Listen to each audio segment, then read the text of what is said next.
में जाए हम नहीं, सच्चे गुरु की तलाश करो। और आपने रामायण की चौपाई पर कि गुरु बिन भवनित तरह न कोई और जो ब्रह्म शंकर सब होई, एक रामायण की चौपाई के ऊपर तुमने गुरु करना अनिवार्य समझा। लेकिन गुरु तो वो शक्ति होती है जो महात्माओं ने लिखा कि 7 दीप 9 खंड में, और गुरु से बड़ा न कोई, और करता करे न कर सके गुरु करे सो होय। वो होता है गुरु।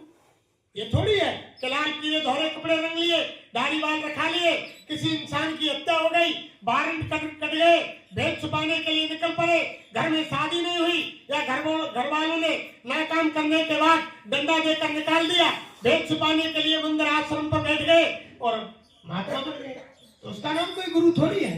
गुरु तो एक पावरफुल, एक ऐसी शक्ति है जो यानी बैठ करके वो जीव का कल्याण हर जगह से कर सकती है। वो तो पावरफुल शक्ति हो। तभी तो कहा है हर पहले के ध्यान मूलम गुरु मूर्ति और पूजा मूलम गुरु पदम और मंत्र मूलम गुरु वाक्य मोक्ष मूलम गुरु कृपा। ध्यान करना है तो गुरु की मूर्ति का, ध्यान मूलम गुरु मूर्ति और पूजा मूलम गुरु पदम। अगर किसी की पूजा करनी है तो गुरु के चरण कमल, ध्यान मूलम गुरु मूर्ति, पूजा मूलम गुरु पदम और मंत्र मूलम गुरु वाक्यम। अगर मंत्र किसी से लेना है तो वो गुरु के वचन है जो उन्होंने कह दिया वो टल सकते, और मोक्ष मूलम गुरु कृपा, गुरु की कृपा है। तो ये सारी चीज यानी तब तक हमारी समझ में नहीं आएंगी क्योंकि अच्छे आप फंस गए। आपने देखा नहीं, महाभारत की बात याद आती है एक, जिस समय परीक्षित राजा ने वो मरा हुआ सर्प और महात्मा के गले में डाल दिया। जब डाल दिया तो उनके पुत्र आए तो उन्होंने देखा कि ये पिता के गले में यानी सर्प पड़ा हुआ मरा, तो उन्होंने साथ दे दिया कि जिसने सर्प को डाला है और आज के 7वें दिन यही तक्षक नाग उसे काट लेगा, उसकी मृत्यु ले जाएगी। जब उसने वचन सुने प्रेमियों तो सुखदेव जी के पास आ गए। अब सुखदेव जी महाराज ने कि तुम ऐसा के भगवान की वो कथा सुनो और तुम्हें वो नाग नहीं काटेगा। तो 5 दिन लगातार प्रेमियों वो भागवत सुनते सुनते हो गए। 2 दिन बाकी रह गए। फिर पूछा परीक्षित ने सुखदेव से कि महाराज अब मात्र मेरी मृत्यु के 2 दिन बाकी हैं। जब सुखदेव ने कहा कि इसको हम इतना उपाय कर रहे हैं और फिर भी उसको मृत्यु की चिंता सता रही है, और हम कह रहे हैं कि तुम्हारी मृत्यु नहीं होगी, ये नाग नहीं काटेगा, और फिर भी ये घबरा रहा है कि महाराज 5 दिन निकल गए, 2 ही दिन बाकी रह गए और 2 दिन बाद तो मेरी मौत है जाएगी। जब सुखदेव ने राजा से कहा कि सुनो राजन, कि एक राजा और जंगल में यानी शिकार के लिए निकल गया। गर्मी का महीना था। निकलते निकलते निकलते निकलते बियाबान जंगल में ऐसा भटक गया प्रेमियों वो कि उसको शाम हो गई। जब शाम हो गई, सूर्य अस्त हो गया तो वो रास्ता भूल गए। जब रास्ता भूल गया तो इधर उधर निकलता हुआ आया। तो जैसे निकल रहा था तो जंगल में देखा कि एक झोपड़ी पड़ी हुई है और उसमें एक दीपक जल रहा है छोटा सा। जब दीपक जल रहा है तो वो झोपड़ी की तरफ गया। जैसे ही झोपड़ी में अंदर उसने घुसकर देखा तो क्या देखा कि कहीं टट्टी पड़ी हुई है, कहीं पेशाब पड़ा हुआ है, कहीं मांस के लोथड़े हैं, कहीं हड्डियां पड़ी हुई हैं, कहीं खून पड़ा हुआ है, और एक बुजुर्ग बहेलिया उसमें एक कोने में बैठा। अब उसने जाकर देखा कि अब क्या किया जाए, इसमें तो भयंकर बदबू आ रही है और रात हो गई। अगर मैं जंगल में कहीं रहूंगा, सुखदेव जी सुना रहे हैं राजा परीक्षित को कि अगर मैं कहीं जंगल में रहूंगा तो मुझे जंगली जानवर खा जाएंगे।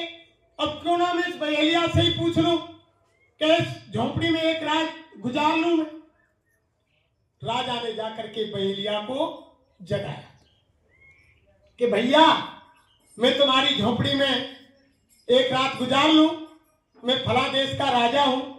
कि देख भैया, तो सरीके बहुत आए हम, एक रात की कह के और फिर मैं यहां से ना निकले कि बाबा मैं तुम्हें विश्वास देता हूं, यानी मैं आपको यकीन दिलाता हूं कि मैं सुबह 4 बजते ही ये तुम्हारी झोपड़ी खाली कर दूंगा। सुखदेव जी बता रहे हैं कि राजा परीक्षित, ऐसे उस राजा ने उसको संकल्प दिया कि मैं सुबह 4 बजे तुम्हारी झोपड़ी खाली कर दूंगा, लेकिन मुझे यहाँ रात को टिक जाने दो। बहेलिया ने कहा कि भैया बहुत आए तो सरीके, और सबने यही कहा कि मैं सुबह होते ही और तुम्हारी झोपड़ी खाली कर दूंगा, लेकिन वो लोग नहीं गए। अब राजा ने कहा कि भैया बाबा मैं त्रिवाचा भरता हूं, तुम मुझसे कसम ले लो, सौगंध ले लो, मैं राजा हूं, मैं झूठ नहीं बोलता हूं, और मैं यानी वचन देता हूं तुम्हारे लिए सुबह 4 बजे तुम्हारी झोपड़ी में खाली। अब बहेलिया ने कहा कि चल भैया, जब तू राजा है और सत्यवादी है तो हम तेरी बात देखते हैं, तू भैया रुक जाए एक कोने में। अब वो झोपड़ी में रुक गया। अब वो तो राजमहलों का रहने वाला प्रेमी हो, जब राजमहलों का रहने वाला, अब उसमें टट्टी की, पेशाब की, हाड़ की, मांस की, खून की तमाम बदबू आ रही थी, तो उसको नींद नहीं आई।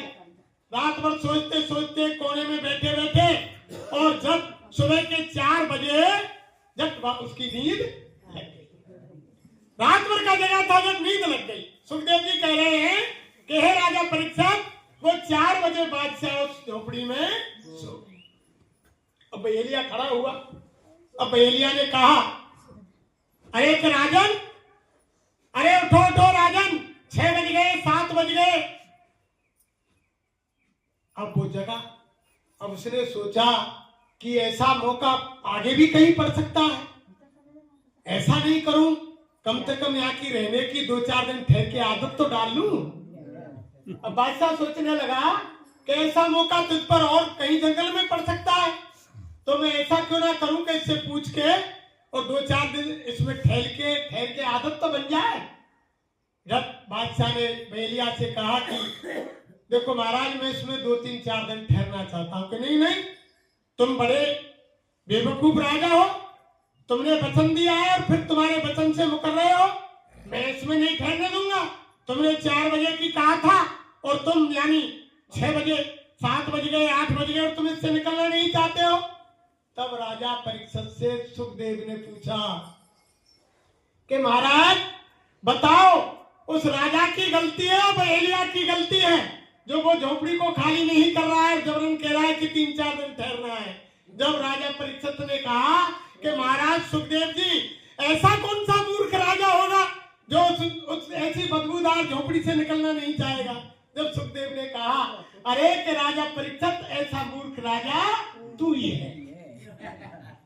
जब सुखदेव ने कहा कि ऐसा मूर्ख राजा तू ही है, इस शरीर में और क्या भरा हुआ है, इस शरीर में है क्या है, इसमें टट्टी है, पेशाब है, हाड़ है, मांस है, इसमें खून के लोथरे हैं, इसमें मन रूपी बहेलिया बैठा हुआ है, जीवात्मा उस राजमहल की राजा है, क्या चाहिए और कौन है। सुखदेव ने कहा कि वो राजा मूर्ख परीक्षित तू ही है। तब उसकी समझ में बैठा राजा परीक्षित की में कि बात सत्य है, और हकीकत में है क्या इसमें, अगर कहीं किसी भाई बहन का एक्सीडेंट हो जाए और ऊपर से चमड़ी हट जाए, चेहरे से हट जाए, शरीर से हट जाए, वो सफेद वाला मांस निकल आए, तो कोई उसकी तरफ ढूकेगा, कोई उसके नजदीक जाएगा। ये तो केवल एक ऐसी पॉलिश कर दी गई है प्रेमियों, अगर ये शरीर की पॉलिश छुड़ा दी जाए तो कोई किसी से प्रेम नहीं है, करेंगे। ये ऐसा है, तभी तो रामायण में लिख दिया कि पंच तत्व ये अधम शरीरा, छित जल पावक गगन, यानी सारी चीज महात्माओं ने कोई कमी नहीं छोड़ी प्रेमियों, और हम आप इसमें ये चाहते कि इसमें रहे। और गुरु महाराज कह रहे हैं कि मानव तन तो आपके लिए उस मालिक ने इसलिए दिया है कि जैसे एक नदी से पार होने के लिए नाव की आवश्यकता होती है, ऐसे ही तुम्हारी आत्मा को इस संसार रूपी भवसागर से पार करने के लिए ये बेड़ा ये मानव तन आपको मालिक ने दिया। इसमें जीवात्मा बैठी हुई है, इसी में बैठ करके पार होगी। और इसको चलाने वाला यानी वो मल्लाह चाहिए। वो कैसा चाहिए? जो रामायण में लिखा है कि करण धार सतगुर दृढ़ नावा और दुर्लभ साज सुलभ कर पावा। यानी ऐसा करण धार चाहिए जैसे स्वामी बुक कहिए ना, उस रामायण में लिखी हुई है, सबसे हिलमिल चालिए नदी नाव संजो। स्वामी या संसार में भांत भांत के लोग और हिलमिल प्रेम निभाइए नदी नाव संजो। जैसे नदी नाव का संयोग होता है, विपरीत हवा चलने पर भी वो यानी मल्लाह हर परिस्थिति में उसको टेढ़ी तिरछी निकाल के नाव को पार कर देता है। जब ऐसा यानी करणधार सतगुरु वो आप हमको मिल जाएगा, संसार की काल माया की हर परिस्थिति को यानी काट करके वो हमारी आत्मा को अपने निज मुकाम सतलोक पहुंचा देगा। और जब अगर ऐसा सतगुरु नहीं मिला प्रेमियों तो कुछ नहीं होगा। आप रात दिन सुन रहे हो भाई, 7 चीज थोड़ी मोड़ी थोड़ी बनी है, 7 चीज बहुत बनी है। देखो 7 बार है, 7 भंवर डलती है, 7 समुद्र है और 7 महासागर है, 7 ऋषि है और बहुत चीजें 7, हर चीज 7 है और हर चीज 7 के ऊपर आधारित बनी हुई है। लेकिन 7 ही गुरु हैं इंसान के। महात्माओं ने बताया कि 7 गुरु हैं। 7 गुरु तो हर एक इंसान के होंगे और गुरुओं की तो कोई गिनती नहीं, बहुत हो जाते हैं संसार में। अब तुम सत्संग में कोई बाहर का आदमी आए और खटोटी का रास्ता पूछे, किसी ने रास्ता बता दिया खटोटी का, तो वो भी उनका गुरु हो गया। कोई काम को सिखलाने वाला सब गुरु होते हैं। तो सतगुरु एक, गुरु बहुत ही, गुरु की कोई गिनती नहीं होती है। तो महात्माओं ने कहा देखा कि इंसान के 7 गुरु होते हैं। तो महात्मा कह रहे हैं कि प्रथम गुरु पिता और माता जो है रक्त बीज के दाता, यानी सबसे पहले बच्चे के गुरु, इंसान के गुरु माँ बाप होते हैं। जो जीव को जन्म देते हैं सबसे पहले गुरु माँ बाप होते हैं। माँ बाप जैसा बच्चे को सिखलाएंगे वैसा संस्कार अपने बच्चे में डालेंगे, वैसा संस्कार बच्चे में डलेगा। जैसे बच्चा बड़ा हुआ और किसी की चीज को चोरी करके बाहर से ले आया और माँ ने कह दिया कि बेटा रख दे, कोई बात ना है, तो दूसरे दिन बड़ी चोरी करके और उसी दिन माँ ने हटोर दिया कि बेटा ये किसकी चीज है, इसे वापस गा करा, आज के बाद ऐसा काम मत करना। तो वो कदापि जीवन में चोरी नहीं करा। सबसे पहले गुरु माँ बाप होते हैं। जैसा संस्कार डालेंगे वैसा माँ बाप में आता है। तभी महात्माओं ने कह दिया कि मांस मछलियां खाते हैं और सुरापान ते हेत और ते नर नर के जाएंगे माता पिता बचा नहीं सकता। जो आपने अपनी संतान को संस्कार नहीं डाले, उनको सही रास्ते पर नहीं लाए, तो आप हैं कसूरवार, आपका ही उसमें सारा दोष है। अगर आप अपनी संतान को पहले से ही संस्कार डालते, सही रास्ते पर लाते, तो उनका यानी रहन सहन खान पीन ये सब बढ़िया होता। अगर आपने संस्कार उनमें नहीं डाले तो महात्मा कह रहे हैं कि अगर वो मांस मछली अंडा शराब खाते हैं, चोरी अन्याय व्यभिचार डकैती कत्ल करते हैं, तो माता पिता को भी, चाहे उनके माता पिता शाकाहारी हैं, भजन करते हैं, लेकिन उनको भी सीधे नरक ले जाए। तभी रामायण में लिखा है कि पुत्रवती युवती जब सोई और राम भगत ताकर सुत होई। पुत्रवती औरत वही है संसार के अंदर जिसकी औलाद भगवान की भगत है, नहीं तो बाज भले। भाई रामायण में साफ लिखा है कि दे दरे को फलिए भाई और भजऊ राम सब काम बेहाई। यानी मनुष्य शरीर पाने का लक्ष्य ही यही है प्रेमियों कि सब काम को त्याग करके परमात्मा का भजन कर। लेकिन महात्मा तो बहुत दयालु होते हैं, कितना सुलभ कर दिया। हमारे गुरु महाराज ने कितना कहा कि तुम सबने माँ के गर्भ में 24 घंटे का वादा किया, और गुरु महाराज कह रहे हैं कि बच्चा मैं जानता हूं तुम 24 घंटे भजन नहीं कर सकते। जो रामायण में लिखा है कि अब कृपा करो यही भांति और सब तज भजन करूं दिन रात। सबने वादा किया और हमारे गुरु महाराज ने कहा कि बच्चा मुझे दिखाई दे रहा है तुम 24 घंटे भजन नहीं कर सकते। तो गुरु महाराज बोले कि चलो छोड़ो, 22 घंटे संसार के काम करो, दुकान दफ्तर खेती में जहां भी तुम करते हो ईमानदारी मेहनत से करो, शाम को घर में आओ, बाल बच्चों की सेवा करो, आए गए का आदर सत्कार करो। जब संसार का कोई काम तुम्हारे पास नहीं हो, शाम को 1 घंटा शाम को खाट में लेटकर बैठकर कुर्सी पर जमीन पर जैसे तुमको सुविधा हो, और 1 घंटा सुबह, मात्र 2 घंटा भजन कर लेना। इसी में तुम्हारा ये मनुष्य शरीर सार्थक हो जाएगा, लोक परलोक बन जाएगा, तुम्हारी आत्मा का कल्याण हो जाएगा। इतना सरल कर दिया महात्माओं ने कि 2 घंटा ही कर लो।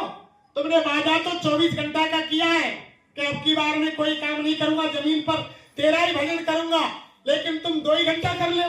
महात्माओं ने कितना सुलभ कर दिया।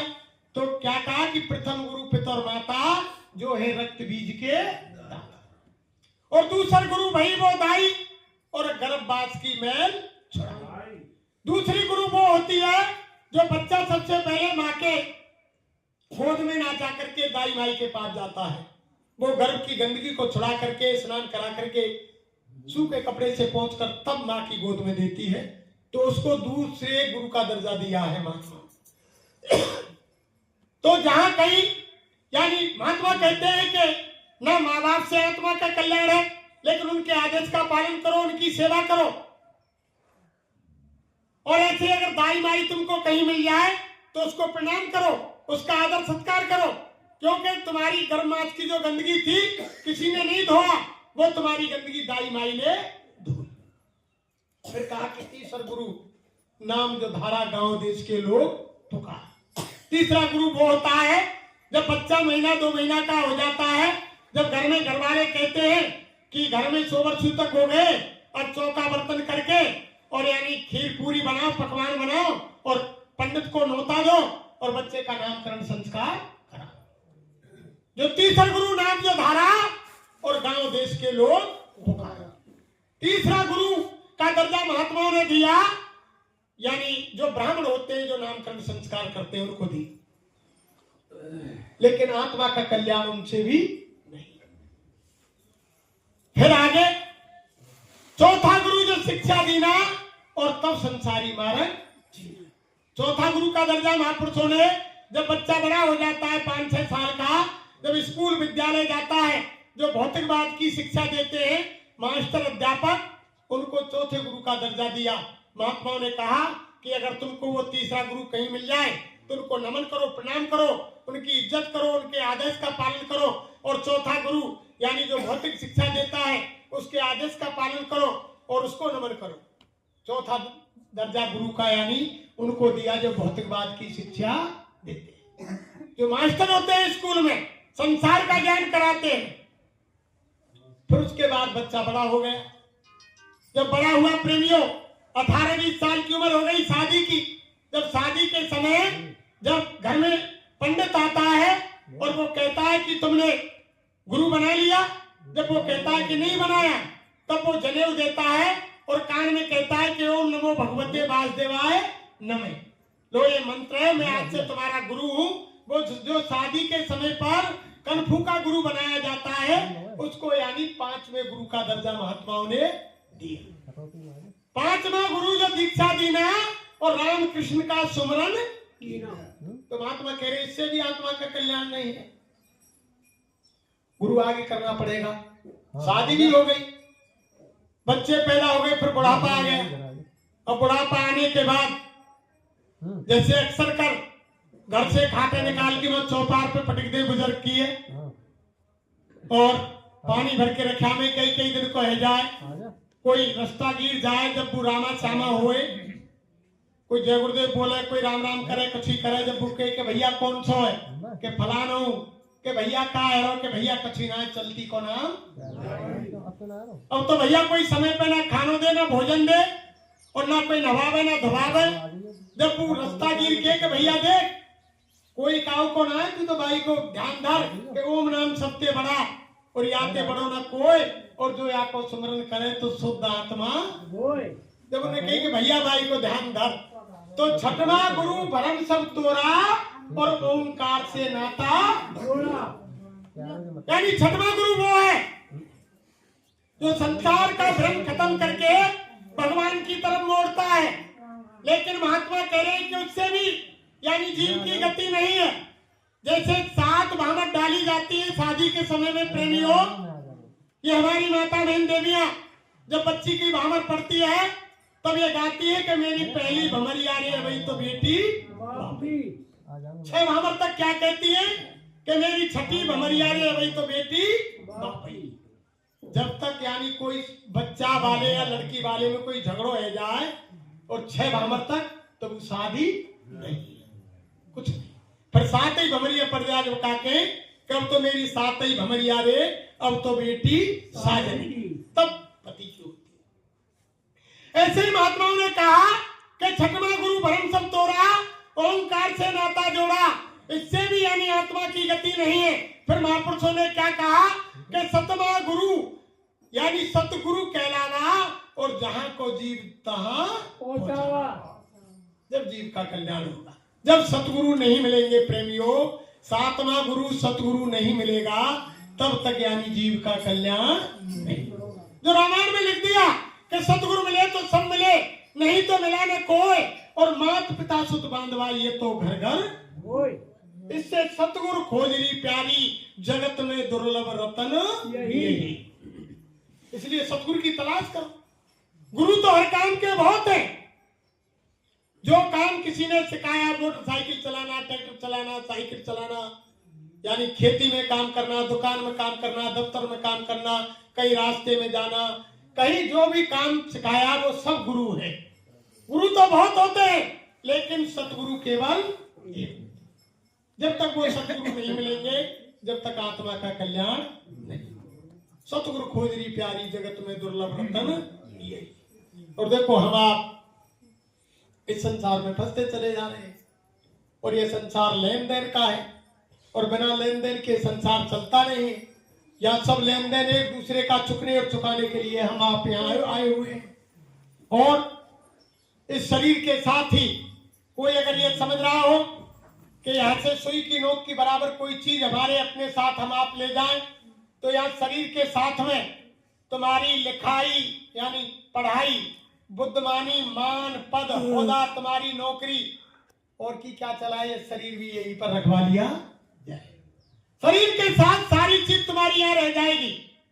तुम यानी प्रधानमंत्री हो, कोई भी MP MLA मिनिस्टर हो, कोई यानी जज हो, यानी कलेक्टर हो, SDM हो, कोई भी हो, उसके साथ तुम्हारा पद, मान, होदा, तुम्हारी बुद्धि, ज्ञान, विवेक, ये धन, मकान, जायदाद, बेटी, बेटा, कार, घोड़ा, बंगला, नाते, रिश्तेदार, सब इस शरीर के साथ इसी जमीन पर रखवा लिया जाए। कोई चीज आपके साथ जाने वाली नहीं है।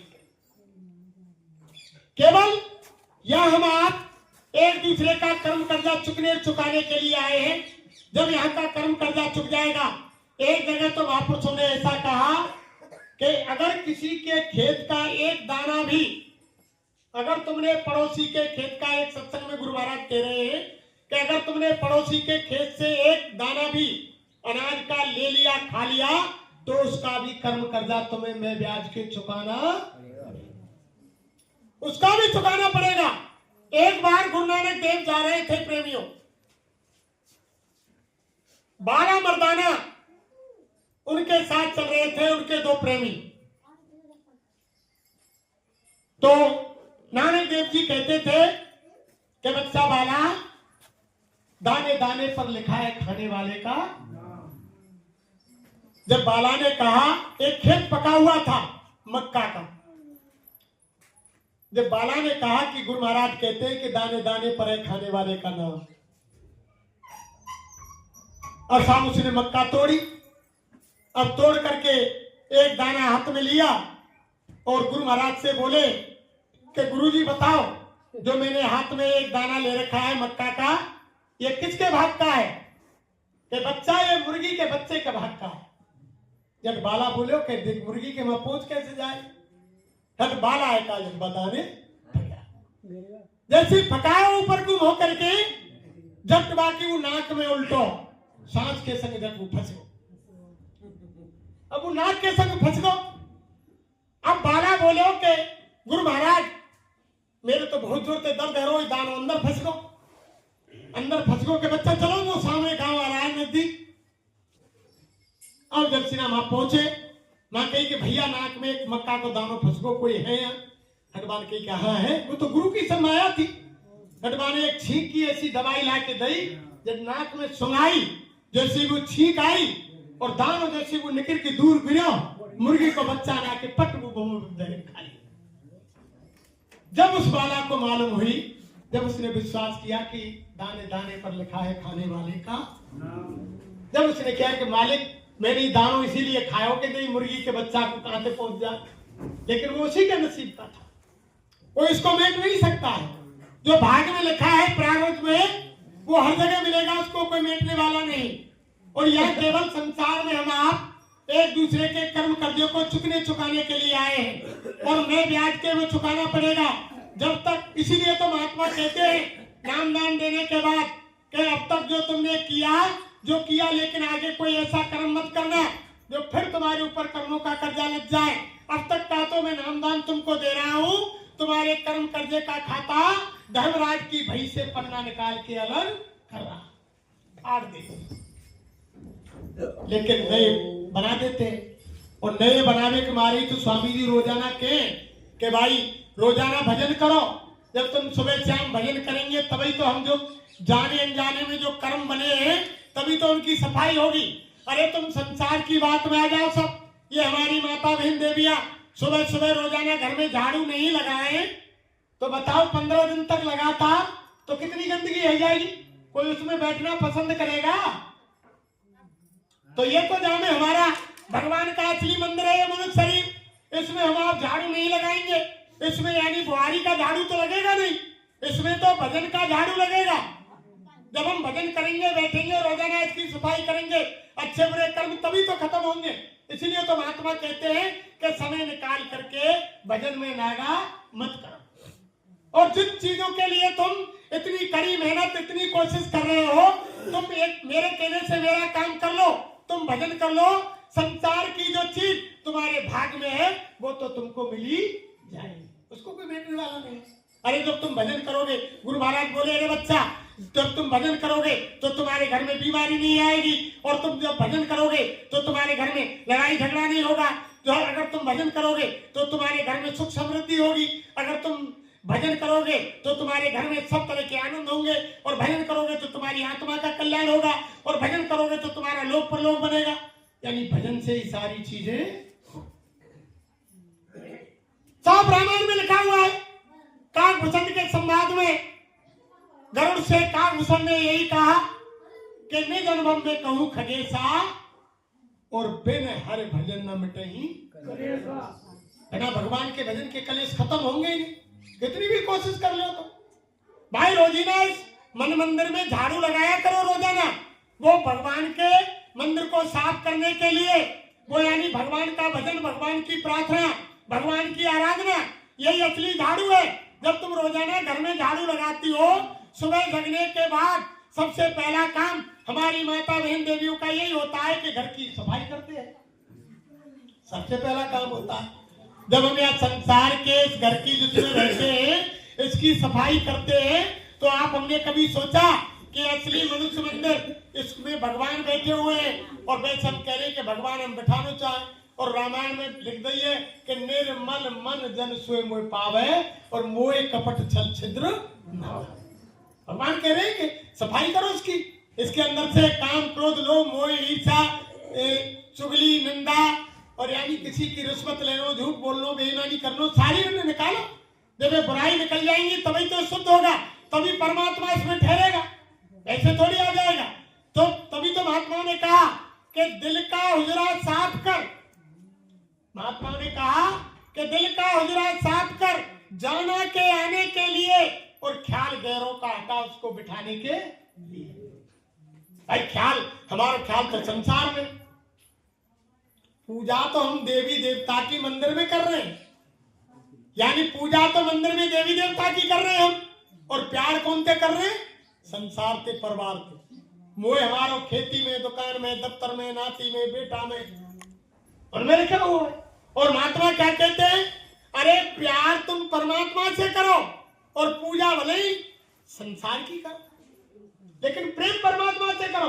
तो रामायण में लिखा हुआ है हर व्यापक सर्वत्र समाना, प्रेम से प्रकट हुए में जाना। राम ही केवल प्रेम प्यारा, जान ले कोई जानन हारा। भगवान को तो प्रेम प्यारा है, और हम हाथ मंदिर में जोड़ रहे हैं और वैसे वैसी कर रहे हैं कि बाकी कल खेत काटनो, बाकी डोर जोतनी है, और बाने बोते कैसे कैसे दे बापू या को सबक ही सिखानो। तो बताओ भक्ति कैसे हो? भक्ति कैसे होगी? नहीं होगी कदापि जब तक हमारे अंदर से हमारी सफाई नहीं होगी। और सफाई किससे होगी? जब आप सत्संग जल जो कोई पावे और मैलाई सब कटकट। जब सत्संग रूपी जल में तुम रोजाना स्नान करेंगे, डेली स्नान नहीं करेंगे, 7 दिन में करेंगे, 7 दिन में नहीं तो 15 दिन में, 15 दिन में नहीं तो महीना भर में, और महीना भर में भी अगर आपने नहीं किया तो साल में एक बार तो जरूरी है। साल में नहीं कर सके तो कबीर साहब क्या कह रहे हैं कि बरस दिन जो ना कर सके और ताकू लागे दोष, और कहे कबीरता दास की कभी ना होवे मोक्ष, उसकी गति कदापि नहीं। और हम तुम एक दूसरे से ईर्ष्या कर रहे हैं। भाई सारी चीज वहां से लिख गई, पूरा प्रारब्ध बन के भाई खातो बन गयो कि इस इंसान के भाग में यह है, इतनी बीमारी, इतनी तकलीफ, इतनी परेशानी, इतनी दिक्कतें आएंगी, इतना परिवार मिलेगा, बीवी बच्चे ऐसे मिलेंगे, कुटुंब परिवार वाले ऐसे मिलेंगे। एक दूसरे के चुकने चुकाने का खेल है यहाँ कि मिले मिलाए बे मिले, और जिनके पहले मेल और बिना मेल मिलते नहीं, ये कर्मन के खेल, सारा खेल। कोई घर में झगड़ा हो रहा है, गाड़ी खरोच हो रही है, तो वो पूर्व जन्म के कर्मों का खेल है, वो चुकना पड़ेगा। और कोई अड़ोसी पड़ोसी हमसे गाली दे रहा है, कुछ कर रहा है, तो वो पूर्व जन्मों का खेल है, तुम चुप लगा जाओ, मालिक उसको अपने आप ही। सारी चीजें तभी गुरु महाराज ने हर किताब में जो अमर संदेश आती उसमें 3 बातें बताई। हर पहले प्रश्न में कि बच्चा 3 बात हमेशा याद रखो, जीवन में भूलो नहीं, कम खाओ, गम खाओ, किसी की निंदा मत करो। ये 3 चीजों को अगर आप सीख लेंगे कि कम खाओ, जब तुम कम खाएंगे भूख से तो तुम्हें आलस नहीं आएगा, और आलस नहीं आएगा तो भजन ध्यान ठीक से बनेगा, और शरीर में कोई बीमारी नहीं होगी, तुम्हारा शरीर तंदुरुस्त और फुर्तीला रहेगा।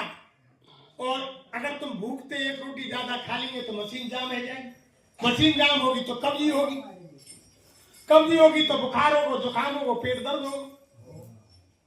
तो इसलिए महात्मा कहते हैं कि कम खाओ, और दूसरा कहते हैं कि गम खाओ।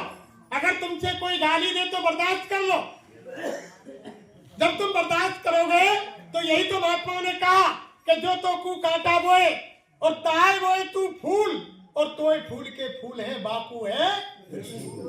जो तुम्हारे लिए कांटा बो रहा है तुम उसको फूल बो, और जब तुम उसके लिए फूल बोएंगे तो उसके लिए भी कांटे मिलेंगे। भाई जैसी करनी वैसा फल, आज नहीं तो निश्चय, उसमें कोई संशय नहीं है। भगवान के यहाँ अंधेर नहीं है, देर है, अंधेर नहीं। देखो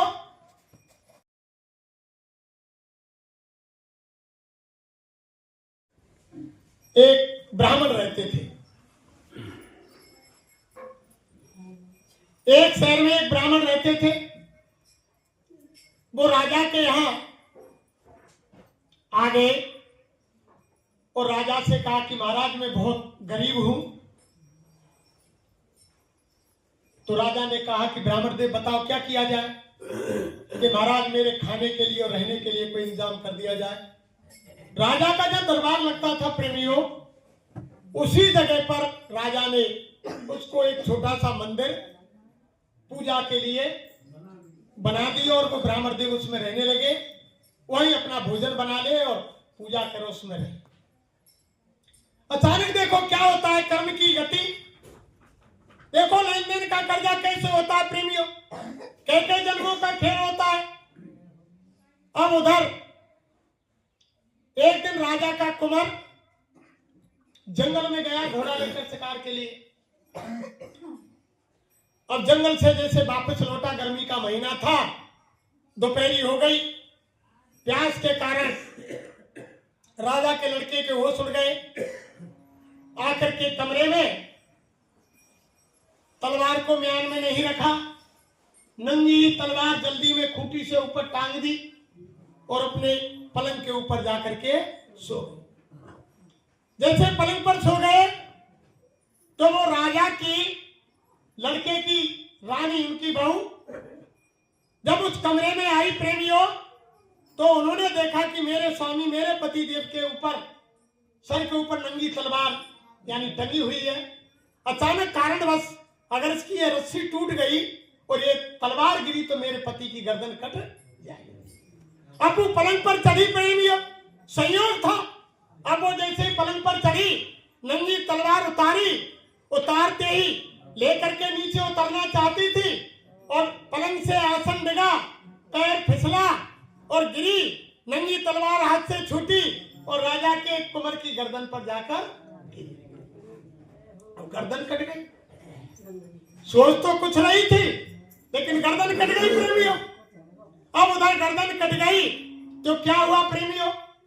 अब वो कहने लगी कि अब क्या किया जाए, अब मैं किसी से कहूंगी कि इनकी हत्या मैंने स्वयं नहीं की है, अपने आप हो गई है, लेकिन कोई मानेगा नहीं कि ये तलवार से हत्या तो तुमने की है। अब वो रोने लग गई। अब वो रोने लग गई, दासी आई कि रानी साहब क्या हुआ? अरे कि मेरे पति देव को कोई अभी अभी मार के चला। अब उसने बयान बदले, वो कह देना कि त्रिया चरित्र ना जाने कोई और खसम मार के सत्ती, वो सिस्टम हो गया।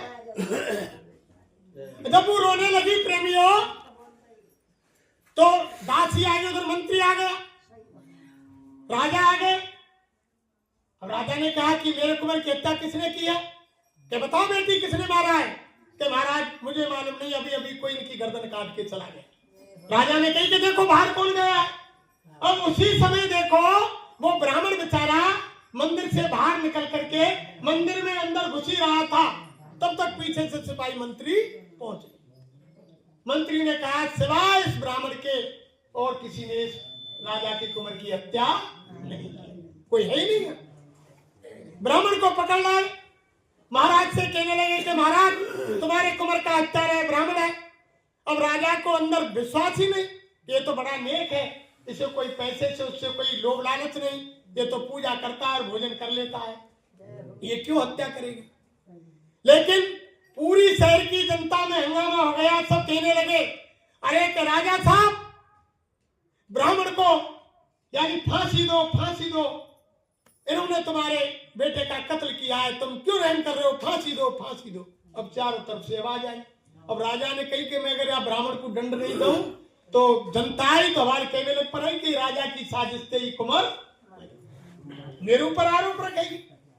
तो राजा ने कहा सोच समझ करके ऐसा करो भाई, देखो फांसी का दंड तो हम इनको नहीं दे सकते, लेकिन जिस हाथ से इन्होंने मेरे बेटे की गर्दन काटी है उसी हाथ को जल्लादों के द्वारा कटवा दिया।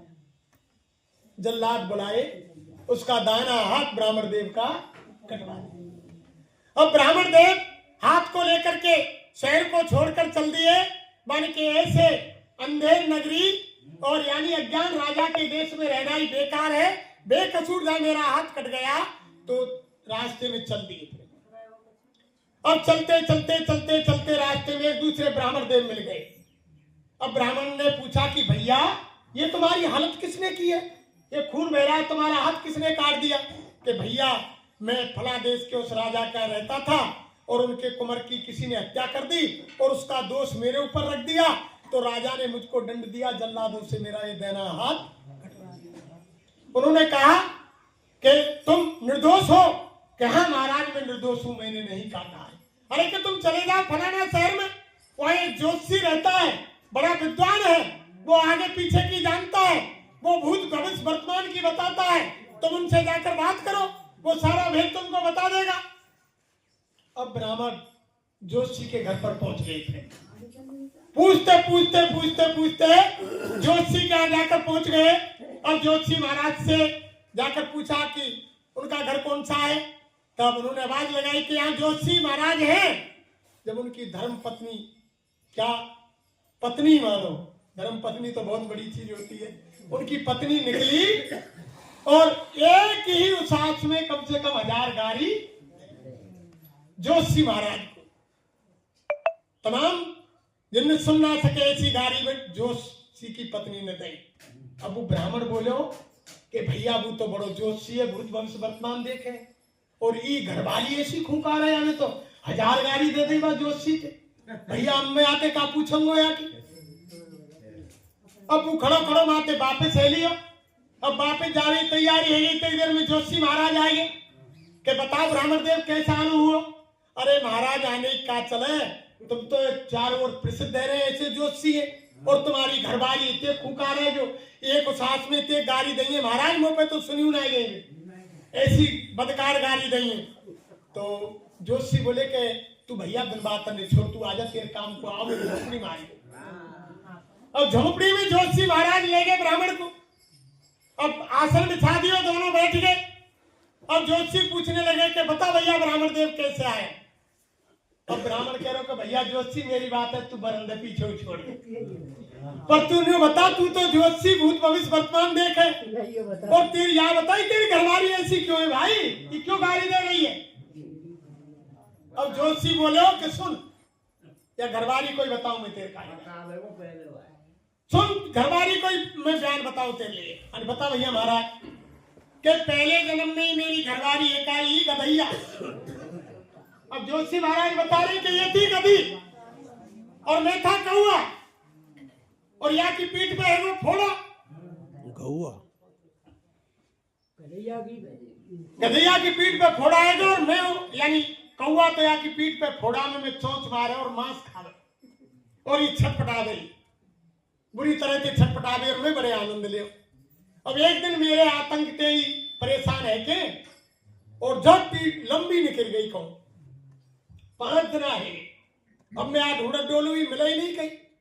कभी एक बगीचा में जाके महात्मा के आश्रम में पेड़न की आड़ में बैठे, और मैं घूमता गया तो देखो तो महात्मा के आश्रम में बैठी।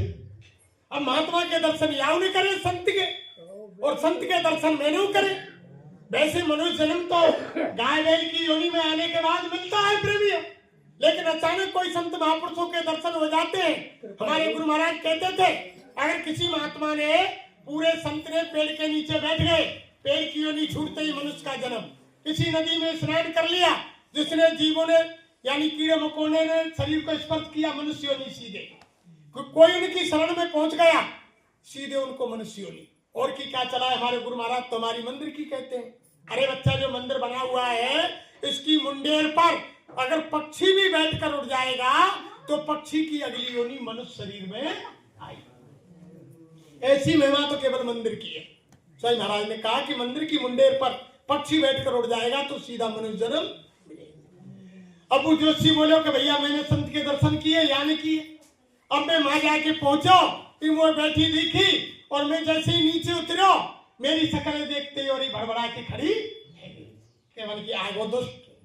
अब मैं 5 दिन से भूखो, मैं आके पीठ पर बैठ गई, खड़ी है गई। अब मैंने गुस्सा में आके जोरदारी से चोंच मारी आके फोड़ा में। अब चोंच मारी तो वो चोंच घाव हीरो इतनी गई के बाद हड्डी में जाके मेरी चोंच धस गई। अब हड्डी में चोंच धस गई, इसको मैं जोर करूं चोंच निकला नहीं, और इसको गधैया छटपटावे। जब पास में आश्रम के महात्मा के नदी जबकि गधैया नदी में मुए, नदी में ले गई, और नदी में ले जाके गहरे पानी में धीरे धीरे गई, और मैं जोर करूं कि अब तो यानी मेरे प्राण छूटेंगे, पर मेरी चोंच व हड्डी में थे नहीं। और गधैया गहरे पानी में जाके लोट पुटैया खा गई, यू मर गई और मैं तो भैया ये बुई गधैया और मैं बुई कौआ। मैंने तो बहुत परेशान करी है। अगर ये गाड़ी तो चुक रही है तो याते का बढ़िया है, ये गाड़ी तो दे रही है, ये गाड़ी में मेरा कर्म अदा है, मैं तो यही में खुश हूं कि गाड़ी दे रही है। मैंने तो बहुत परेशान करी। अब फिर जोशी महाराज बोले कि अब बता पंडित भैया तू तेरी क्या बात है, तेरी बातें बता तू। अब बोले पंडित जी के देख भैया, मैं फला देश में राजा के राज में रह रहा हूं, और बाने मेरे कागे अपने दरबार में मंदिर बनवा दी, और मैं वहीं पूजा कर रहा हूं और वहीं ये करो। अब राजा के कुंवर की हत्या तो कोई करेगा, और मेरे काज सजा भैया मेरो बेकसूर को हाथ।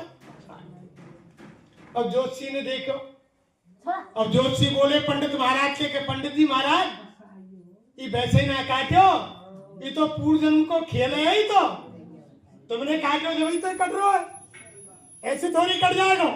मान की महाराज मैंने कब काटो कि सुन, पहले जन्म में जो राजा की यानी वो रानी कुंवर की, कुंवर के घर से जो रानी थी वो गाय थी। हेलो, वो गाय थी और राजा का कुंवर कसाई था और तुम पहले जन्म में भी ब्राह्मण थे और एक मंदिर पर पूजा करते थे ऐसे। अब अचानक ये कसाई राजा का कुंवर है इस समय, ये नंगी तलवार लेकर गाय के पीछे पड़ रहा था। अब तुम वहां मंदिर के दरवाजे पर खड़े थे, गांव मुसलमानों का था।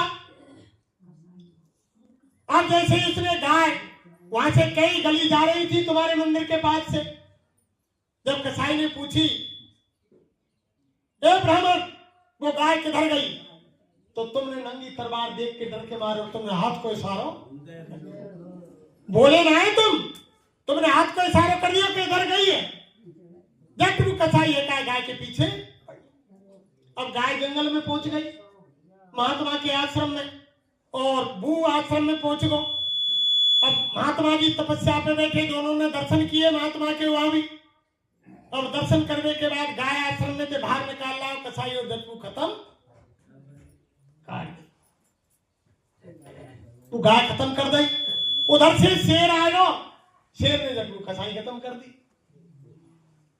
अब उधर जोशी कह रहे कि सुन ब्राह्मण, बुई गाय तो रानी बनी और बुई कसाई राजा को कुंवर बनी, बाने बाकी गर्दन बातें काटी तलवार थे, तो रानी ने बाकी गर्दन तलवार थे और तेरे रास्ता बताओ कि गाय तू गई, तेरे हाथ को कसूर इसलिए तेरा हाथ काटे। तो कर्म का लेख नहीं जाता है प्रेमियों, और संसार में आप हम एक दूसरे के कर्म कर्जों को चुकाने के लिए आए हैं और कोई नहीं है। जो भी कमाया है उसे दूसरा ही खाएगा और खाली हाथ आया है बंदे खाली हाथ। जो हम तुम कमा रहे हैं दूसरों कोई खावे, हम तो मुझको नहीं खाएंगे। इसलिए महात्मा कहते हैं नाव में पानी बढ़े और घर में बाढ़े दाम और दोनों हाथ उलीचिए यही सयानो।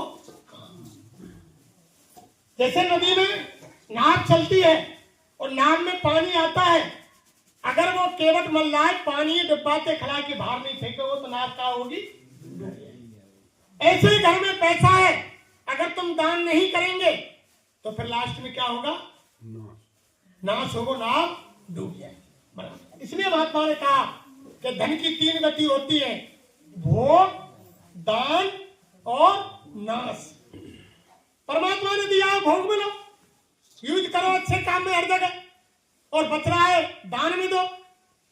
और अगर तुम बात यानी कंजूस कृपण बन के बाहर रख देंगे तो उसको फिर क्या होगा, वो काम नहीं आएगा। भाई ये चीज जाने वाली नहीं है साथ प्रेमियों, कोई लेके साथ चला जाए। अगर तुमको धन शुद्ध करना है तो दान करो, पुण्य करो। अगर शरीर शुद्ध करना है तो सेवा करो, और मन शुद्ध करना है तो भगवान का भजन। सीधी बात है, इसमें कोई वो नहीं है। जब तक हमें यानी महात्माओं की बात को नहीं मानेंगे तब तक यानी कोई बात बनने वाली नहीं। इसलिए रोजाना समय निकाल करके प्रेमियों, ये हमारे गुरु महाराज कह रहे हैं, धरती पर भारी से भारी विनाश होगा, कोई रोकने वाला नहीं है। स्वामी महाराज ने कहा कि ऐसा समय विश्व के अंदर चंद दिनों में आएगा और जय गुरुदेव नाम का झंडा घर घर में। ऐसा समय आने वाला है, सारा विश्व पुकारेगा, ऐसी तबाही मचेगी। गुरु महाराज ने कहा कि धर्म दसे चाहे प्रलय मचे, लेकिन सतयुग जरूर आएगा। परिवर्तन को कोई रोक नहीं सकता। जो परिवर्तन होना है, गुरु महाराज बोले ऐसा परिवर्तन होगा जो लोगों के दिल दिमाग में नहीं है। रात को सोएंगे जब कुछ और सुबह जगेंगे जब कुछ। सारा का सारा रखा रह जाएगा। स्वयं महाराज बोले कि लोग समझ रहे हैं कि कुछ नहीं होगा। यानी वो 1995 से चंडी एक भगवान है, एक देवी है, वो मसाल लेकर के निकल पड़ी है। वो विश्व में 3 काम कर रही है। पहले धन की कमी, और दूसरे यानी लड़ाई झगड़े, और तीसरी बीमारी। वो लगातार तीनों काम बदस्तूर कर रही है। वो अपने काम में चारों तरफ लगी हुई है। स्वयं महाराज कह रहे हैं जैसे दुर्योधन को 3 बार जाकर के भगवान कृष्ण ने समझाया कि उनको दिखाई दे रहा था कि महाभारत यानी विश्व युद्ध होने पर ना जमीन को कौरव भोगेंगे ना पांडव भोगेंगे, जमीन यही रह जाएगी, सर्वनाश हो जाएगा। भगवान कृष्ण को मालूम थी, इसीलिए उन्होंने जाकर समझाया कि कोई बाद में ये ना कहे कि भगवान ने पहले नहीं बताया। इसलिए बाबा जी कह रहे हैं कि हम तो इसलिए सबको समय दे रखा है कि अब भी आप शाकाहारी हो जाओ। अगर आपने मांस मछली अंडे शराब का सेवन छोड़ दिया, शाकाहारी सदाचारी बन गए, आपने झूठ छल कपट ईर्ष्या बेईमानी दगाबाजी धोखाबाजी यानी ये सब छोड़ दी, शाकाहारी सदाचारी हो गए, तो आपका आने वाले खराब समय में रक्षा हो जाएगी। तो महाराज बोले कि वो तो महात्मा रोके हुए हैं, वो कुदरत काल भगवान डंडा लेकर के तैयार खड़ी हुई है। वो सबकी 3 मिनट में अकल ठिकाने कर देगी। इधर से डंडा घुमाएगी, इधर से घुमाएगी, 3 मिनट में सबकी अकल ठिकाने आ जाएगी। तुमने देखो ना बुजुर्ग कच्छ में जब भूकंप आया हो, कैसा लगे? बुजुर्ग कच्छ में जब भूकंप आया हो, टीवी रेडियो अखबार में जब तुमने देखे हो कि भुज में 20-20 मंजिली बिल्डिंग भूकंप से धराशायी है गई। जो बड़े बड़े सेठ जो 20-20 मंजिली बिल्डिंग में रहे, जो टेबल पर बैठ करके चांदी की प्लेट में चांदी की चम्मच से सुबह नाश्ता करते थे, वही सेठ एक कप चाय के लिए और एक बिस्कुट के पैकेट के लिए लाइन में लगे। जब सरकार हेलीकॉप्टर लेकर के भूखों को भोजन बांटने गई बुजुर्ग कच्छ में गुजरात के अंदर, तब वही सेठ लाइन में लग रहे कि भैया भूख से तड़प रहे, एक कप चाय मिल जाए, एक बिस्कुट का पैकेट मिल जाए। तो उस मालिक की गति अपरंपार है। वो राजा को रंक बना देता है और रंक को वो राजा कर देता है। इसलिए असली चीज यही है कि भगवान का भजन, ये चीज है सब छोड़ करके और कुछ नहीं। भगवान के भजन के बिना जीव की गति कभी नहीं है। और ये मनुष्य शरीर यानी कई जन्मों के पुण्य इकट्ठे होने के बाद ये मानव तन उस मालिक ने दया करके दिया है। अब की बार अगर आप नहीं चेते तो पुनः आपको 84 लाख योनि में डाल दिया जाएगा। गधा घोड़ा मुर्गा सुअर भैंसा बिल्ली सांप बिच्छू पहाड़ पौधा पर्वत पेड़ पौधे बना दिए जाओगे और फिर ये मनुष्य शरीर आपको हमको दोबारा नहीं मिलेगा ये कदापि। स्वयं महाराज एक उसमें कह रहे हैं कि आप अगर भजन करोगे तो मनुष्य शरीर फिर मिल जाएगा।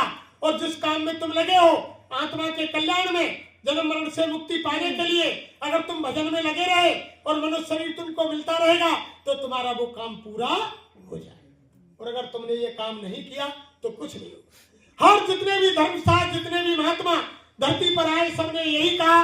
और देखो महात्माओं की पढ़ाई और संसार की पढ़ाई, ये तो संसार की पढ़ाई जहां बुद्धि खत्म हो जाती है प्रेमी, जहां हमारी बुद्धि बिल्कुल खत्म हो जाए कि यहां से आगे जब यहाँ की संत मत की एक दर्जा की पढ़ाई शुरू होती है।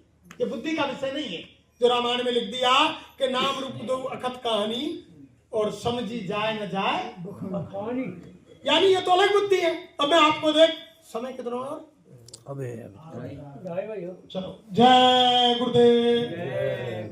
देखो एक सर्वानंद नाम के ब्राह्मण हुए, सर्वानंद नाम के ब्राह्मण हुए। उनकी मां थी शारदा देवी, काशी में रहते थे। कबीर साहब उस समय आए, उस समय की बात है। अब उनके पिता नहीं थे।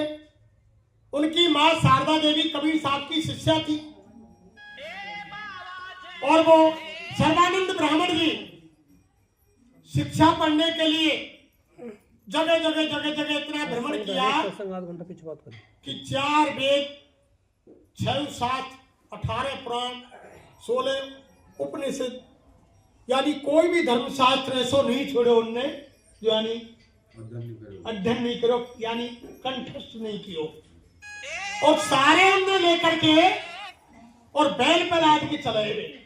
कोई अगर कोई गलती निकाले हो तो पूरे इतिहास में बैल पर लाद के चले सबन ने कि या में श्लोक ही लिख रहा हूं, ये कह रहा हूं, इतना कंटेस्ट कर लिया।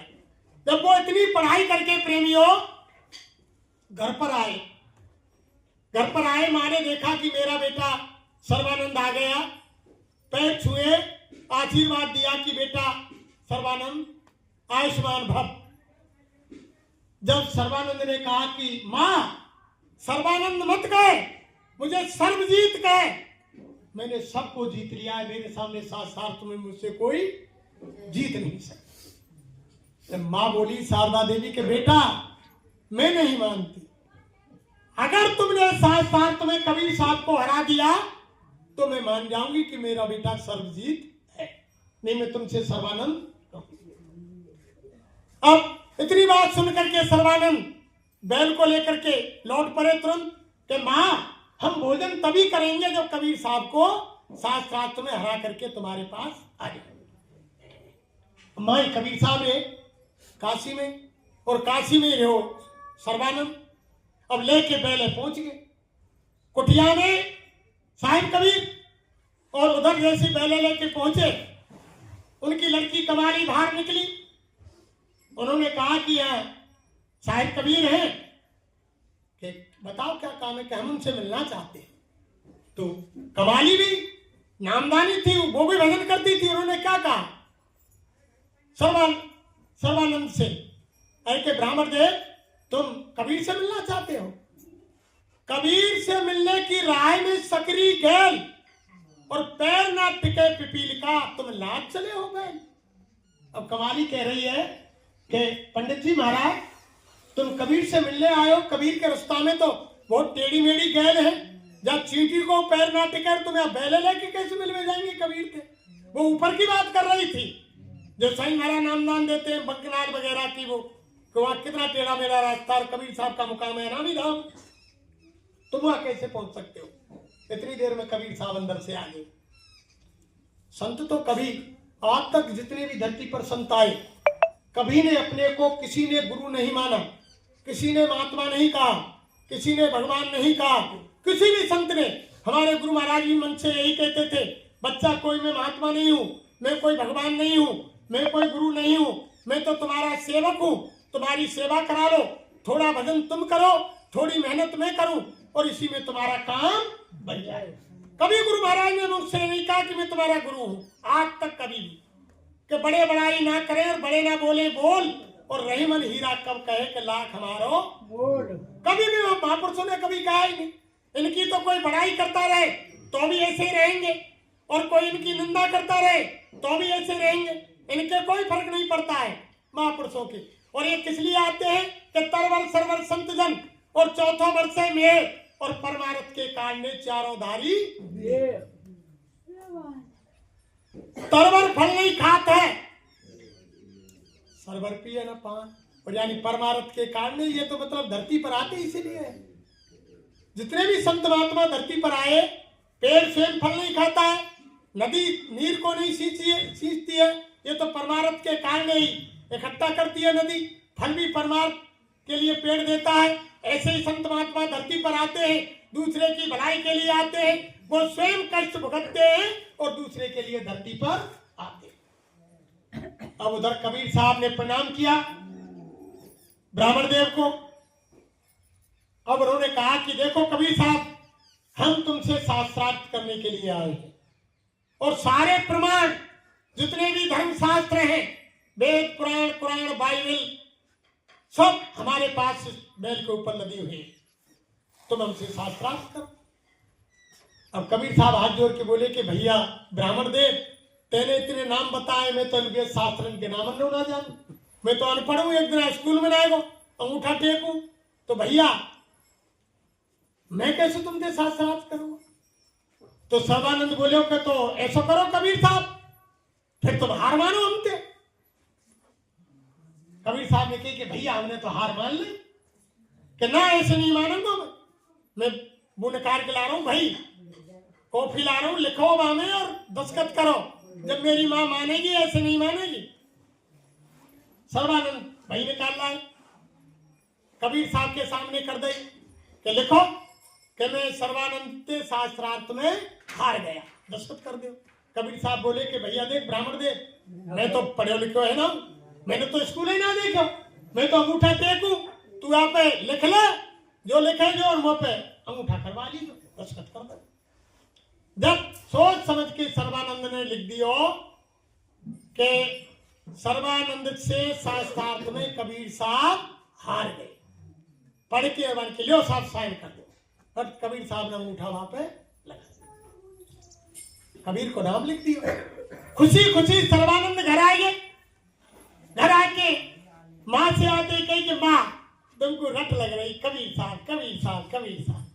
कबीर साहब की तो मेरा आगे जबानों ना खुली, मन तो वैसे ही देख के मेरे वेद शास्त्र ने बैल पे लगे इनने शास्त्र ने और हाथ जोड़ के ठाड़ो हैगो तो मन तो हार मान ली कि मैं तो हार गो शास्त्रार्थ में, कि बेटा मैं ऐसे नहीं मानूंगी, लिखो बता, लिखो बता, मैं लिखो बता कहाँ लिख रहा है।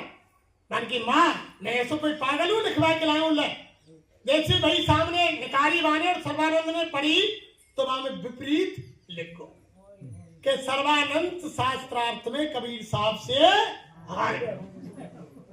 जब सर्वानंद ने पढ़ो माथा ठोके, मैं ये कैसे लिखो, मैं तो आज शुद्ध लिख के आया। भाई बंद करी, बैल वही छोड़ो, दौड़ के उसी गली में कबीर साहब के पास गया और कबीर साहब से बोलो कि साहब कबीर वो मुझसे उसमें गलती हो गई, कि गलती है गई तो और लिख ले फिर दोबारा लिख लिया कि सर्वानंद से शास्त्रार्थ में कबीर साहब हार गए, फिर दस्तखत कर दी। फिर घर लेके आया कि भाई खोली बन के आगो बेटा बन के आगो बता कहाँ लिखो, फिर मैंने खोल के पढ़ो तो फिर वही उल्टा लिख रहा कि सर्वानंद कबीर साहब से शास्त्रार्थ में हार गए। फिर मैंने माथा ठोको कि बीमारी क्या, फिर तीसरी बार फिर लौट के गया, फिर सोच समझ के बार बार पढ़ के 3-4 बार फिर कबीर के सामने कियो, अब कबीर के सामने कियो मैंने दस्तखत कर दिए।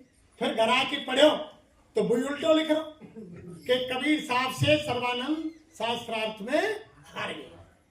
जब पैरन में जा फिर माँ के माँ ये कौन सी विद्या है, इसको मैंने आज तक नहीं पाया, ये कौन सी विद्या है कि क्या हो गया बेटा, कि माँ मैं ऐसा लिख के वहां कबीर साहब के सामने करता हूं और जब यहाँ कर पढ़ता हूं तो विपरीत लिख जाता कि बेटा उनके पास जाओ, वो बहुत बड़ी हस्ती है, बिन पग चले सुने बिन काना और बिन कर कर्म करे बिन, वो छोटी मोटी हस्ती नहीं, तुम उनके पास जाओ, उनके पैरों में गिर जाओ, माफी मांगो, महात्मा दयालु होते हैं, तुमको बताएंगे।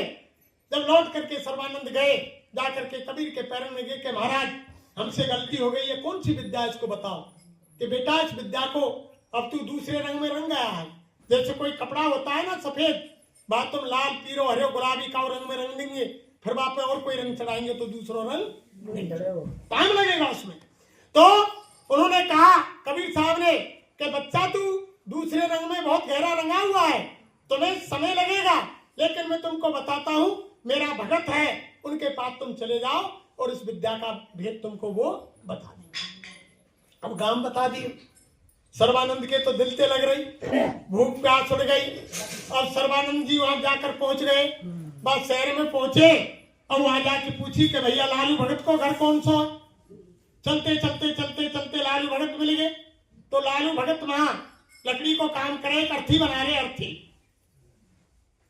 अब बाने जाके माँ कही कि भैया लालू भगत कहाँ मिलेगो, लालू ते पूछी कि भैया लालू भगत मोहिते के कि भैया तुम वो तो 2 मिनट बात कर, पर भैया देख इतने के मेरे पास समय नहीं है, मात्र 8 घंटा है, और राजा को कुंवर गोनो करवे गए हो और रथ में सांप बैठे हो और वो ऊपर चढ़ेगो वहां में और वहां सांप काटेगो और वो वहां में यानी मौत होगी उसकी, मरेगो, और थोड़ी देर बाद मेरे पास राजा के सिपाही अर्थी लेके आ जाएंगे, वो अर्थी बनानी, अगर डांट पड़ेगी तो फिर क्या होगा।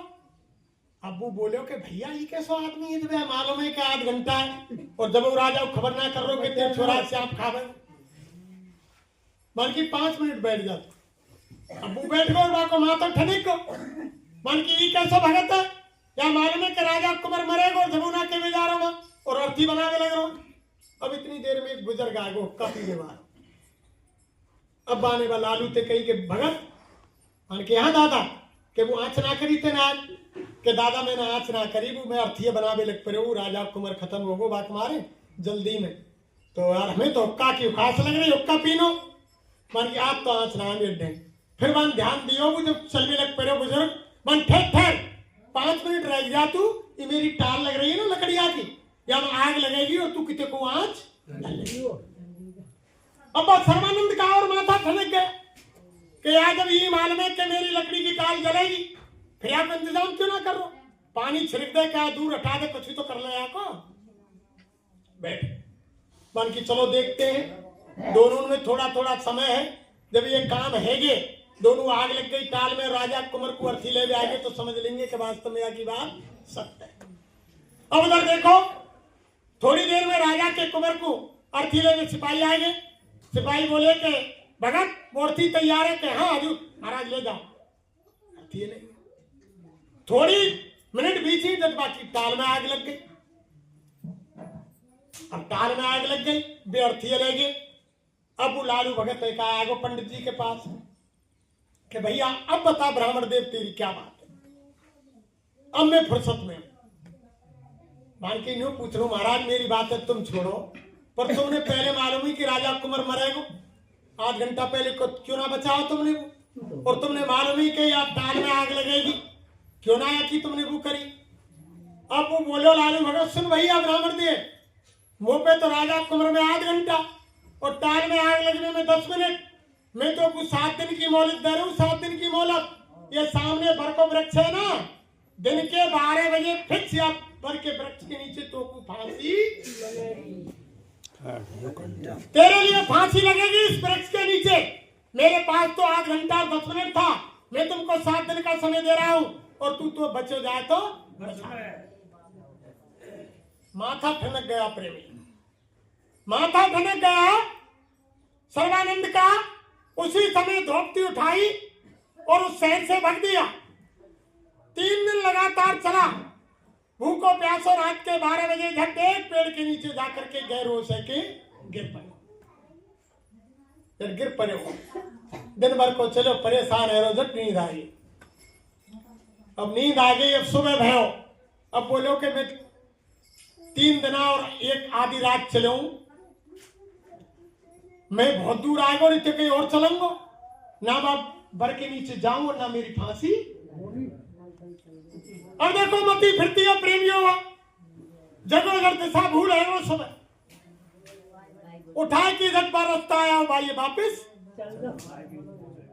उसी रास्ते को वापिस चल दिया और आकर के रात के 12 बजे भाई बर के पेड़ के नीचे आके हैरान है वो परेशान है वो बर के पेड़ के नीचे आके और चैन ते सो गो मान के अब तो मैं बहुत निकला वो लगातार चलते चलते छदना अब क्या हुआ अचानक प्रेमियों देखो होने का संजोग जब रात में राजा के राजमहलन में चोरी है अब चोरी है गई जो चोर थे वे 4 चोर आके भाई बर के पेड़ के नीचे बर को पेड़ बढ़ो अब मैंने देखो कि यहाँ पे रास्ता गिर सो रहा है जब दूसरी बगल में जाके और चोरन ने वो राजा महल में चोरी करी वो सामान खोलो और बाको 4 जगह बंटवारो कियो प्रेमियों जब बंटवारो कियो तो जो रानी को 9 लाख हारो वो बच गो अब ये बोले कि या को क्या करेंगे भाई की टूक करो कि 4 टुकड़ा करेंगे अब एक बुजुर्ग बोले के 9 लाख हारे ही बड़ी मुश्किल से बने क्यों तू रहे यार यहाँ मत बिगाड़ो तो यार क्या करें भैया हम तो हिस्सा लेंगे पर देखो भैया नहीं बगल में ब्राह्मण सो रहो है यू बेचारो परमार्थी काम करे कि तुम तो चल के आए हो धर्म को काम करके और ये परेशान है रो ऐसा करो या हारे तुम याकू अब जब चारों आए जब वो राजा वो रानी को हार जब बाकी सर्वानंद की बगल में रख दी अब बुड्ढो बोले को बाकी ऐसे नहीं भैया तुमने बगल में धर दिया ही था और यार चेत होगो ये जग के अंधेरे में चल दियो तो यहीं धरे रह जाएगा मानी क्या करे तो ऐसा करो कि नार में डाल दो जब ये जाएगा तो आप संग तो जाएगा हार कम से कम जगह हो जब जट मैंने उठा के वो हार है का सर्वानंद के गले में चोर अपने घर को चले गए अब घर को चले गए प्रेमियों अब सुबह भयो जब राजा के महल में मालूम पड़ी कि चोरी है गई। अब जो खोजी हटा सिपाही वे खोज करते करते भाई बर के पेड़ के नीचे और जहां बर को पेड़ो बढ़ो अब घूम फिर के देखो कि यहाँ बंटवारो करो भाई चोरन के। और देखो जब दूसरी बगल घूम के आए तो सर्वानंद जी चैन की नींद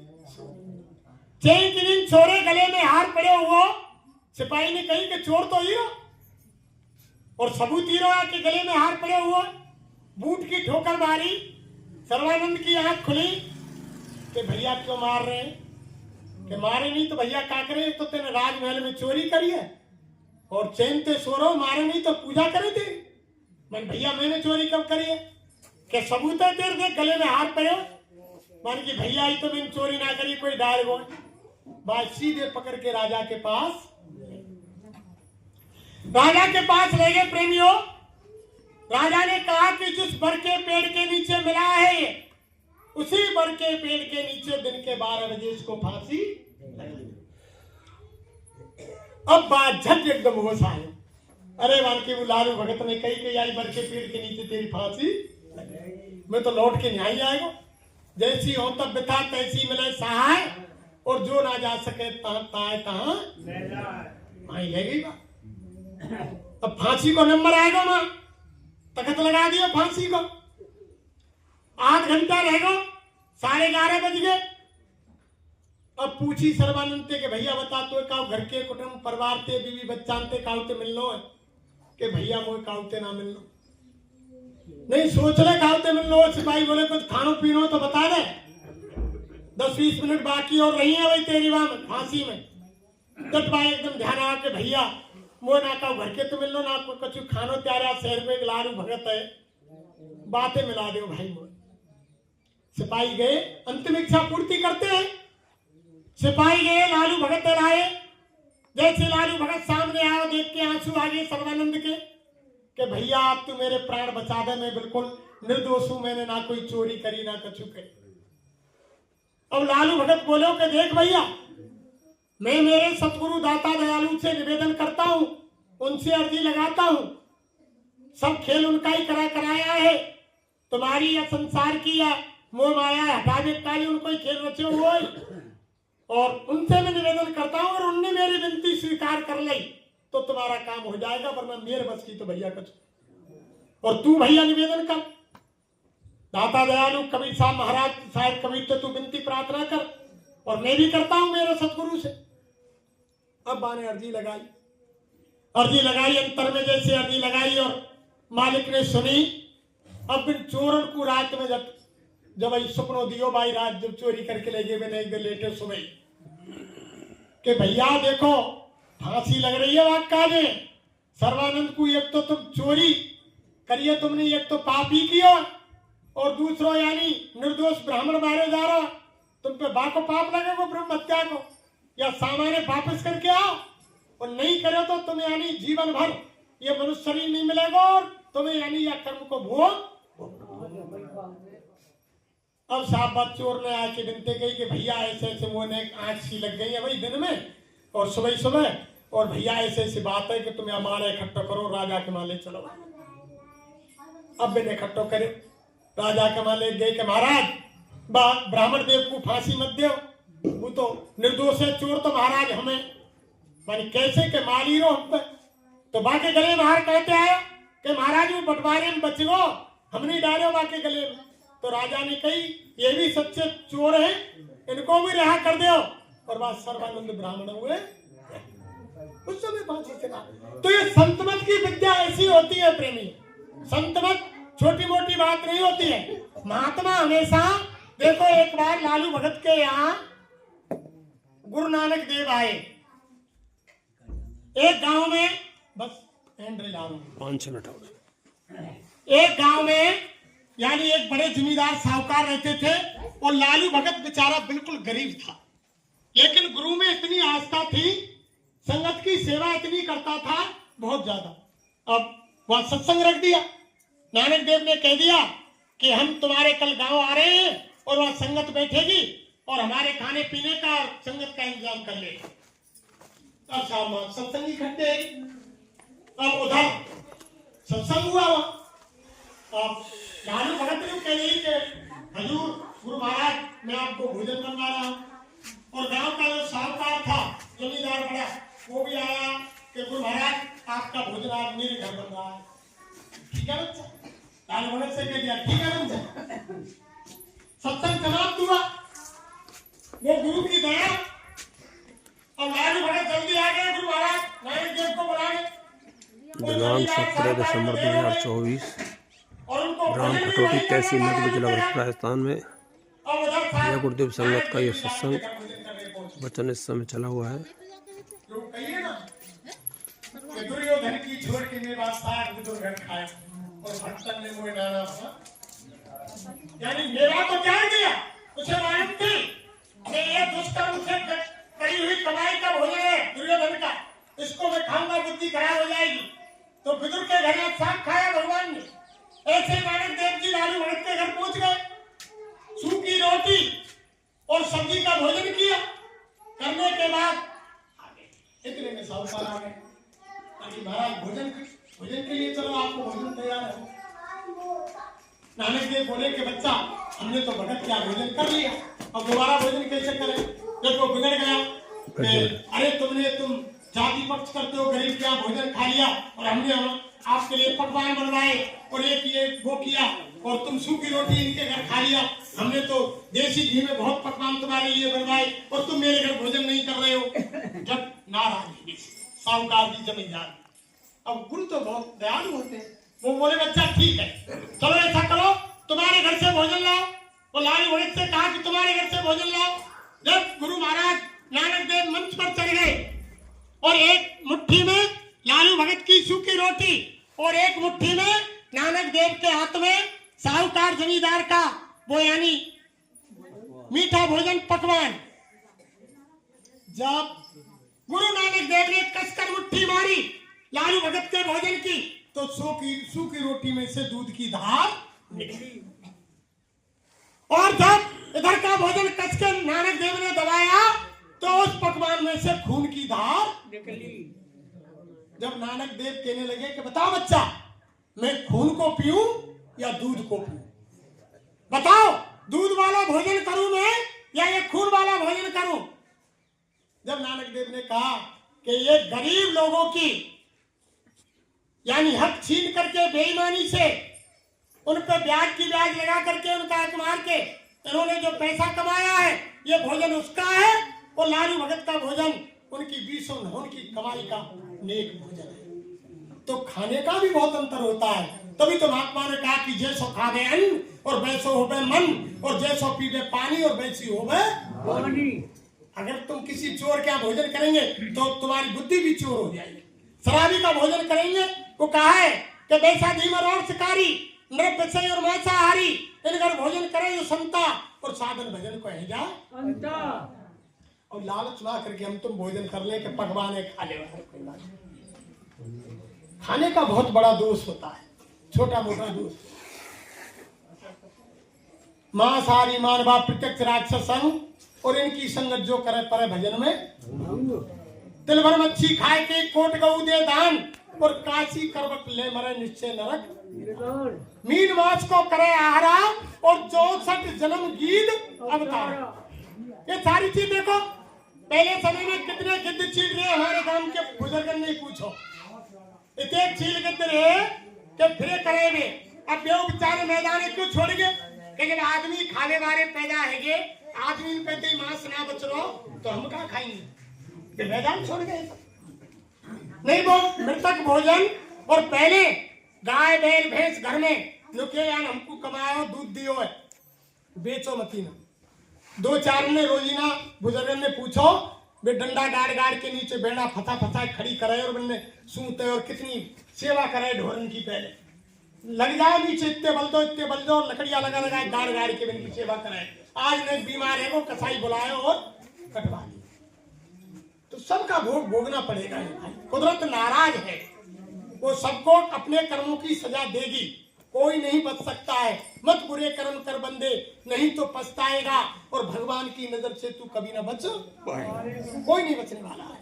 वो देख रहा है, ऑटोमेटिक कैमरा चल रहा है, सारी रील बन रही है, तुम शीश महल में, जंगल में, अंधेरे में, उजाले में, पहाड़ में, यानी पर्वत में, गुफा में, जहां भी तुम अच्छा बुरा कर्म करोगे, तुम्हारे सर पर जो ऑटोमेटिक कैमरा है उसमें सारी सीधी रील तुम्हारी छप रही। दो दूत कंधों पर बैठे लिख रहे हैं, एक अच्छा लिखता है, एक बुरा लिखता है, और तुम कहे दिखाई क्यों नहीं देते? शर्म आंखों से दिखाई नहीं देंगे। अंदर की जीवात्मा की तीसरी आंख, जिसको थर्ड आई, ज्ञान चक्षु, दिव्य दृष्टि, शिवनेत्र जिसको कहा है, वो जब तक नहीं खुलेगा तब तक यानी वो भगवान का दीदार दर्शन होगा, ना वो देव दिखाई देंगे, ना वो तुम्हारा कैमरा दिखाई। इसलिए समय हो गया, वाणी को विराम देते हैं।